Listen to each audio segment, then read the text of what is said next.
Hello friends, hello everyone. So आज हम discuss करने जा रहे हैं इंडियाज 12 इनकम टैक्स इंडियाज 12 के बारे में। ठीक है, तो हम रिवीजन करने जा रहे हैं इसका। सो इंडियाज 12 जो है वो इनकम टैक्स से डील करता है। और अगर हम statement of P and L की बात करें, यहाँ पर एक मिनट, अगर हम statement of P and L की बात करें तो statement of P and L में जो आपका टैक्स एक्सपेंस आता है उसमें आता है आपका करेक्ट टैक्स एक्सपेंस और दूसरा आता है डेफर्ड टैक्स, है ना। तो ये इस पोर्शन की बात करता है, ये वाला इंडियाज 12 इस पोर्शन की बात करता है। ठीक है, तो it means tax expense recognise in books as per Ind AS current tax expense plus और माइनस डेफर्ड टैक्स एक्सपेंस। अगर डेफर्ड टैक्स एसेट्स है तो माइनस हो जाएगा, डेफर्ड टैक्स लायबिलिटी तो प्लस हो जाएगा। ठीक है, करंट टैक्स एक्सपेंस वो टैक्स होता है जो कि आपका as per income tax payable है। ठीक है, जो भी एक्स पर इनकम टैक्स प्रॉफिट की कैलकुलेशन हुई है उस पर जो भी टैक्स बनेगा वो आपका करंट टैक्स कहलाएगा। डेफर्ड टैक्स ये टेम्परेरी सेविंग है टैक्स में या एडिशनल टैक्स होगा फ्यूचर में due to temporary difference between the carrying amount and tax base of assets and liabilities.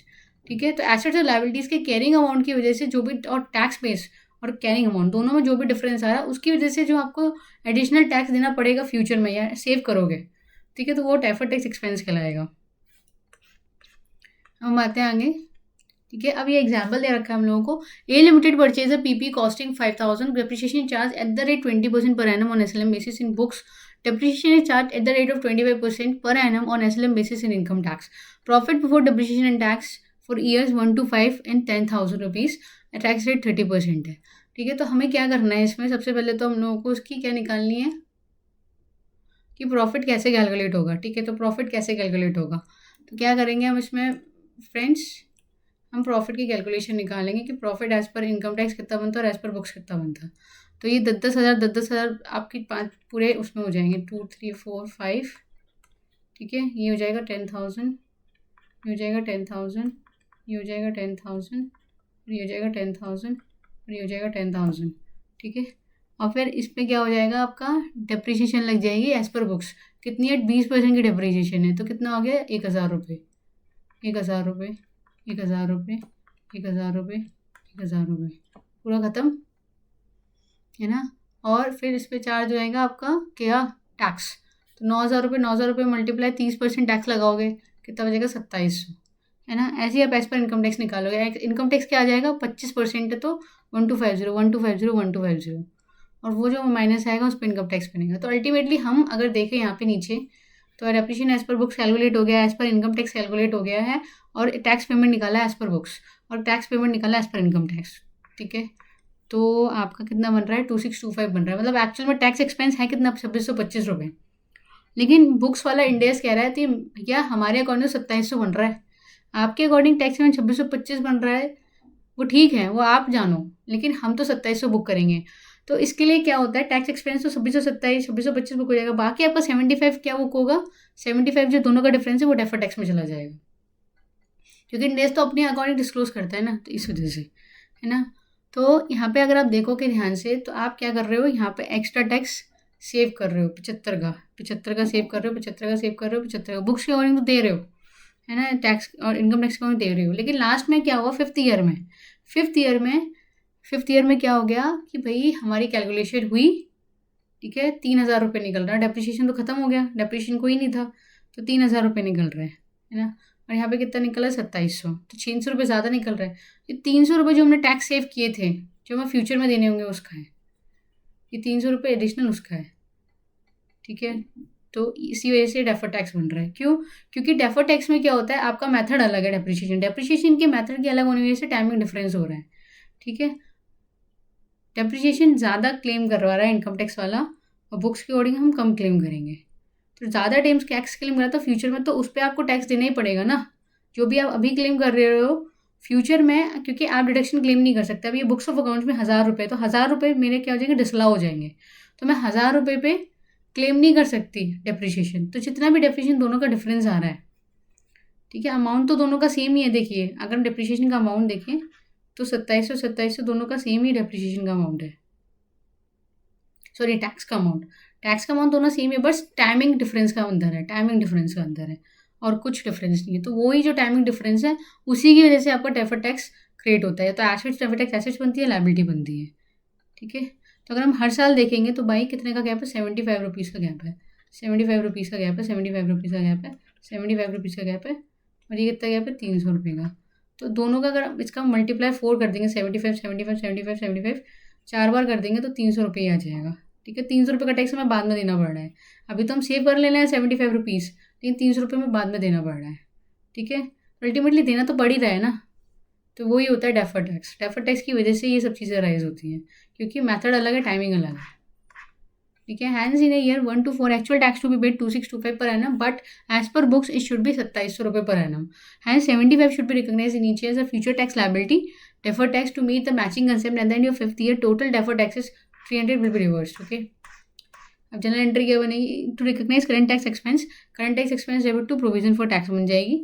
Current tax expense recognise P&L और OCI accordingly the item on which it is graded. अगर मान लीजिए आपके OCI में कौन सा item जाता है, चलिए मान लीजिए आपका इक्विटी शेयर हो गया, या कोई भी आपका डिवेंचर्स हो गया। ठीक है, तो मार्केट प्राइस पे एफबीटी OCI में मार्केट प्राइस पे होता है ना। तो मार्केट प्राइस पे मान लो आपका इक्विटी शेयर्स है ₹800 में, लेकिन आपने मतलब रिवैल्यूएशन किया उसको और ₹800 आपकी फेयर वैल्यू दिख रही है ना। तो फेयर वैल्यू ₹800 दिख रही है, तो जो इक्विटी शेयर्स में है वो OCI में है आपका, एफबीटी OCI में। हमने जो इक्विटी शेयर्स के लिए चूज़ किया ऑप्शन, वो एफबीटी OCI किया है, क्योंकि हम इक्विटी शेयर्स को होल्ड करने की बात कर रहे हैं लॉन्ग टर्म के लिए, इसलिए एफबीटी OCI यूज़ किया है कि लॉन्ग टर्म के लिए भी 1-2 साल के लिए होल्ड कर लेते फिर बाद में बेच देंगे। ठीक है, तो इसलिए एफबीटी OCI में मेजर किया हमने। तो अब एफबीटी OCI की वजह से जो भी आपके चेंजेस हो रहे हैं, ठीक है, इन आपके एसेट्स और लायबिलिटीज़ में, तो वो आप OCI में अगर डालोगे तो आप मतलब जो भी उसका रिलेटेड एक्सपेंस है, जो भी उसका रिलेटेड टैक्स है, ठीक है, वो आप कैस में डालोगे? OCI में डालोगे। ठीक है, वो किस में डालोगे? OCI में डालोगे, P&L में नहीं डालोगे, क्योंकि आइटम किसका है? OCI का है। ठीक है, तो ये है। अगर P&L का है तो P&L वाले में डालोगे। तो recognise advance tax paid, advance tax debit to bank हो जाता है, तो डेफर्ड टैक्स आ गया। As per India balance sheet approach is use to calculate deferred tax. ठीक है, बैलेंस शीट अप्रोच मतलब है कि एसेट्स और लायबिलिटी के कैरिंग वैल्यू ले ली जाती है। ठीक है, डेफर्ड टैक्स कैलकुलेट करते टाइम पे, तो it is calculated temporary difference between the carrying amount and tax पे ऑफ एसेट्स एंड लायबिलिटी। तो दो चीज़ें कैलकुलेट करनी होती है, एक तो कैरिंग अमाउंट जो बैलेंस शीट का दिया होता है, और टैक्स बेस, मतलब इनकम टैक्स के हिसाब से अगर बैलेंस शीट बनाई जाए तो उस पर आपकी टैक्स वो एसेट्स की लायबिलिटी, एसेट्स और लायबिलिटी का कैरिंग अमाउंट क्या हो रहा होगा। तो carrying amount means the balance of relevant assets liability in the books as per Ind AS tax base mean the amount of relevant assets liability net would appear in income tax balance sheet if appeared as per income tax. ठीक है, तो temporary difference between the carrying amount tax base, taxable temporary difference, जहाँ कहीं भी taxable temporary difference निकल रहा हो, इससे पता चल जाता है कि डिटेल बनेगा, लायबिलिटी होगी, क्योंकि टैक्सेबल है ना, तो लायबिलिटी होगी, तो क्या बनेगा? डिटेल बन जाएगा। अगर डिडक्टेबल टेम्परेरी डिफरेंस है तो बन जाएगा DTA। ठीक है, if it leads to additional payment of tax in the future, deferred tax liability is created on taxable temporary difference if carrying amount of assets more than tax base of assets, if carrying amount of liability less than tax base of liability। तो friends, हम क्या करते हैं इसमें, हम ना पहले liability side देख लेते हैं। ठीक है, इजी अंडरस्टैंडिंग के लिए। तो इजी अंडरस्टैंडिंग के लिए लायबिलिटी साइड में अगर हम देखेंगे तो ये कह रहा है carrying amount of liability less than tax base of liability. मान लीजिए टैक्स बेस ऑफ लायबिलिटी 150 है और कैरिंग अमाउंट जो है लायबिलिटी का ₹100 है। ठीक है, तो अब आप देखो कि भाई हम कह रहे हैं कि हम लायबिलिटी कितनी देख रहे हैं? 150। हमारे अकॉर्डिंग जो डिफरेंस है वो ज़्यादा अमाउंट का आ रहा है। ठीक है, आपकी लायबिलिटी दिखा रहे हो ₹100, हम कह रहे हैं 150 की लायबिलिटी होगी, तो जो डिफरेंस है उस पर मुझे टैक्स पे करना पड़ जाएगा फ्यूचर में। तो जो डिफरेंस है उस पर मुझे फ्यूचर में टैक्स पे करना पड़ जाएगा, तो इसलिए क्या बनेगा? DTL बनेगा, क्योंकि फ्यूचर में एडिशनल टैक्स की लायबिलिटी क्या होती है? फ्यूचर में DTL बनाती है। ठीक है, ऐसी अगर मैं एसेट्स लायबिलिटी की बात करूँ आपकी इसकी, ठीक है, डिडक्टेबल टेम्परेरी डिफरेंस में, तो यहाँ पे देखो कैरिंग अमाउंट ₹100 और टैक्स लायबिलिटी कितनी है? 75। मैं कह रही हूँ भाई कि लायबिलिटी कम होगी, ₹25 से कम होगी लायबिलिटी। ठीक है, income tax point of view से ₹25 कम होगी, तो ₹25 मुझे इनकम टैक्स नहीं देना पड़ेगा। ₹25 मुझे इनकम टैक्स नहीं देना पड़ेगा, तो मेरा सेव होगा तो क्या बनेगा? DTA बन जाएगा, डेफर्ड टैक्स एसेट्स। सेव होने का मतलब है फ्यूचर में मुझे, ठीक है, बेनिफिट रिसीव होगा ना, तो फ्यूचर में अगर बेनिफिट रिसीव होगा तो कोई चीज़ एसेट हो जाती है, तो इसलिए DTA। ठीक है, तो ये लायबिलिटी के साइड हो गया। अब हम देखते हैं एसेट्स की साइड पे। एसेट की साइड पे अगर कैरिंग वैल्यू जो है एसेट की वो ₹100 है मान लीजिए, और टैक्स बेस जो है 75 है, हम कह रहे हैं भाई कि ₹25 से अपनी एसेट्स कम दिखाओ, ₹25 से अपनी एसेट कम दिखाओ। ठीक है, हम ₹25 का डिडक्शन आपको प्रोवाइड नहीं कर रहे हैं। अगर दोनों का नेट डिफरेंस निकालो तो ₹25 का डिडक्शन हम प्रोवाइड नहीं करेंगे। तो 25 रुपये पे आपको टैक्स देना पड़ेगा। 25 रुपये का डिडक्शन नहीं प्रोवाइड करेंगे, मतलब बेनिफिट 25 रुपये का नहीं होगा मैं आगे जाके, तो उसमें हमें टैक्स देना पड़ेगा। तो इसलिए क्या बन जाएगा, DTL बन जाएगा। फ्यूचर में जब भी टैक्स पे करना हो तो DTL, ठीक है। सिमिलरली कैरिंग वैल्यू 75 और टैक्स बेस्ड एफिशिएंसी है। टैक्स इनकम टैक्स वाला बोल रहा है भाई 75 का नहीं 100 रुपये का है, तो 25 रुपये से इसको बढ़ाओ, ठीक है। 25 रुपये से इसको बढ़ाओ, 25 रुपये का हम आपको बेनिफिट देने के लिए तैयार है। इनकम टैक्स वाला बोल रहा है 25 रुपये का बेनिफिट आपको देने के लिए तैयार है हम लोग।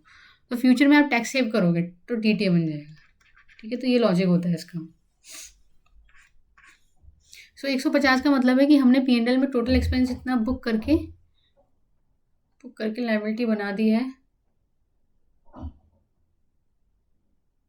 अच्छा ओके, इसलिए लिख दिया है समझने की, अंडरस्टैंडिंग के लिए। एनीवेज, तो सम इंपॉर्टेंट एग्जांपल्स हैं जो कि बहुत इंपॉर्टेंट है। A limited purchase a PPE costing 5000, depreciation charge at the rate 20% per annum on SLM basis.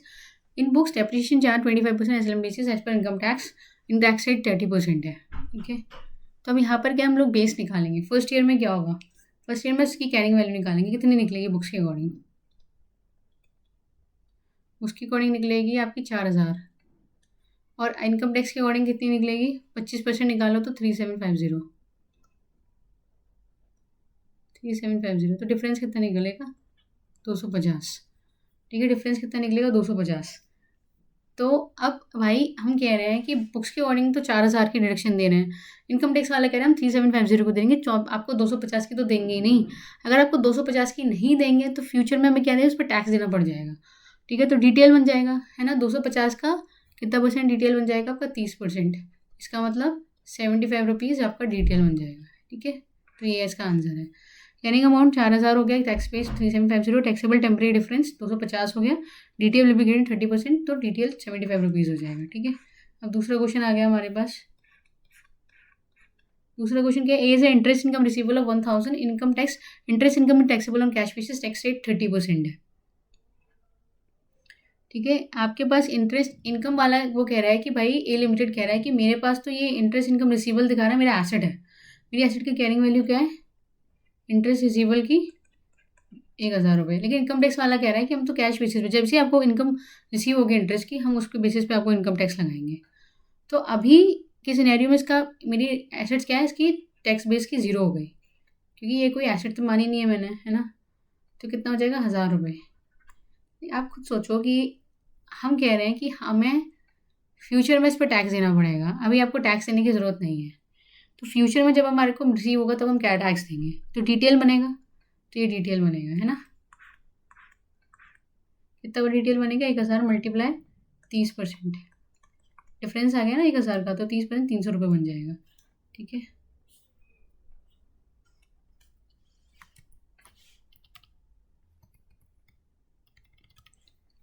Okay, A Limited has made investment equity share 1000, it's shown as FVTPL at the end, fair value of investment equity shares 800, ठीक है। तो भाई हमारा income tax के according base tax base क्या होगा, 1000 carrying amount पर record करेंगे, हमें उससे मतलब नहीं इंडिया से कि FVTPL पे करेगा, FVTOCI पे करेगा, ठीक है। तो ये इन्वेस्टमेंट इक्विटी शेयर्स पे कितना हो जाएगा, कैरिंग वैल्यू बुक वैल्यू 800 रुपये, 200 रुपये का डिफरेंस आ जाएगा। अब ये जो 200 रुपये का डिफरेंस आ रहा है, ठीक है, अगर मान लो मैं इनकम टैक्स में शो कर रही होती 200 रुपये मुझे, ठीक है, मैं तो कहती कि भाई इनकम टैक्स के अकॉर्डिंग मुझे 200 रुपये का कैपिटल लॉस हो रहा होता अगर मैं इसे बाहर बेचती। अगर इनकम टैक्स में मान लीजिए, मैं इनकम टैक्स में कैश बेसिस पर हो रहा है, ठीक है, अगर आज मैं इसको बेचने जाऊँ तो 200 रुपये का लॉस होता, 200 रुपये का लॉस होता तो कैपिटल लॉस होता, कैपिटल लॉस में मेरा टैक्स सेव होता, तो इसलिए DTA बन जाएगा, क्योंकि फ्यूचर में मुझे इसका डिडक्शन अवेल हो जाएगा, ठीक है। क्या बन जाएगा, DTA। तो DTA कितना बढ़ेगा, 200 का 30% लगा लो, 60 रुपये बन जाएगा, ठीक है।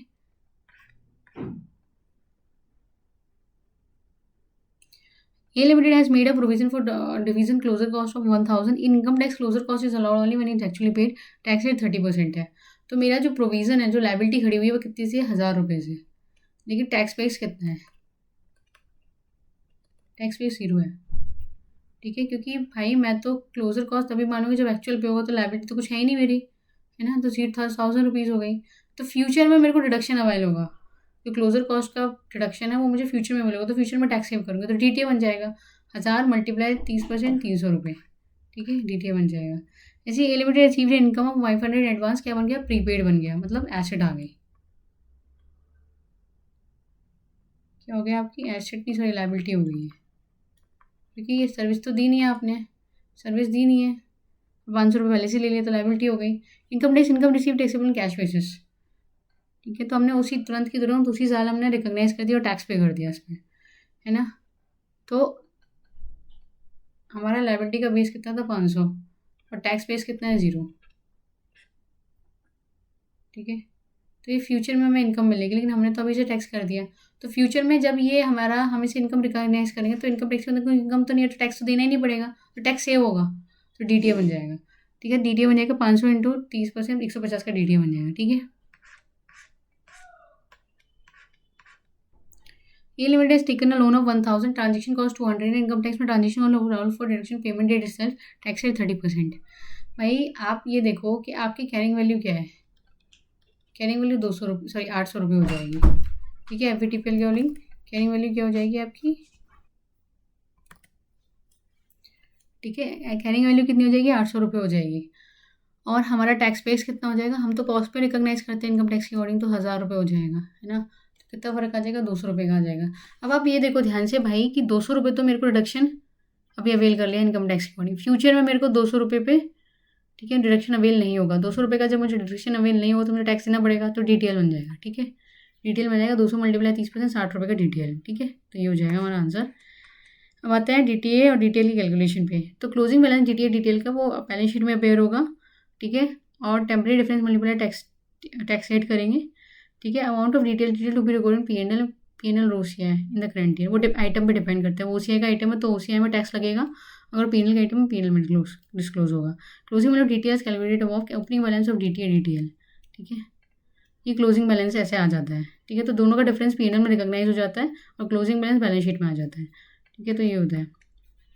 एंट्री क्या पास करते हैं, एंट्री यही पास करते हैं आपका P and L debit to deferred tax liability अगर क्रिएट होती है तो डेफर्ड टैक्स लाइबिलिटी, अगर एसेट्स क्रिएट होती है तो deferred tax assets debit to P and L हो जाता है, या फिर ओसीआई अगर वो आइटम ओसीआई वाला है तो, ठीक है।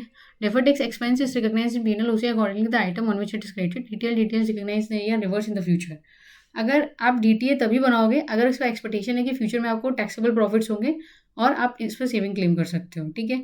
Tax rate to be use for the calculation, कौन सी टैक्स रेट यूज़ करनी है, future tax rate, future tax rate, future tax rate specific to the transactions, ठीक है। Substantively enacted tax rate announce by the government before balance sheet date for upcoming year.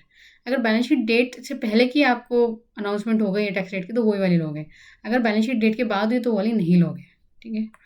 General entry DTA detail की क्या होगी, full recognise DTA, ठीक है, क्या हो जाएगा आपका deferred tax DTA debit to deferred tax expense, ठीक है। DTA debit to deferred tax expense, क्योंकि एसेट है, एसेट तो डेबिट होती है ना, डेबिट ऑल द एसेट्स, ठीक है।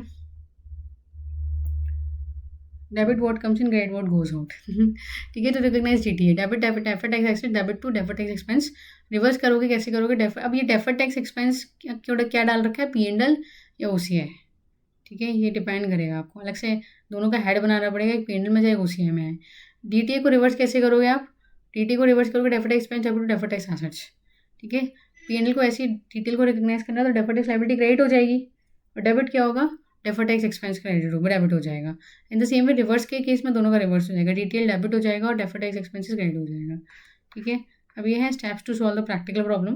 Calculate the carrying of the assets और liability as per books, carrying amount निकाल लेना एसेट्स और लायबिलिटीज़ की, फिर टैक्स बेस निकाल लेना, फिर टेम्परेरी डिफरेंस निकाल लेना, फिर डिटेल टेम्परेरी डिफरेंस पे निकाल लेना। एक बात हमेशा ध्यान रखना, जो भी टैक्सेबल टेम्परेरी डिफरेंस होते हैं उसका मतलब होता है डीटीएल, और अगर आपका डिडक्टेबल टेम्परेरी डिफरेंस है, क्योंकि हमने ऊपर भी डिफरेंस किया था, तो वो क्या होगा, डीटीए बन जाएगा, ठीक है।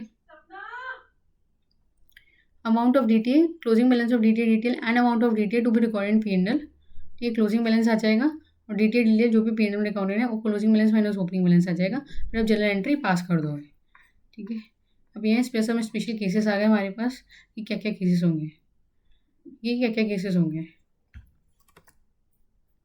सो ये हम अगली वीडियो में डिस्कस करेंगे guys. So thank you for watching.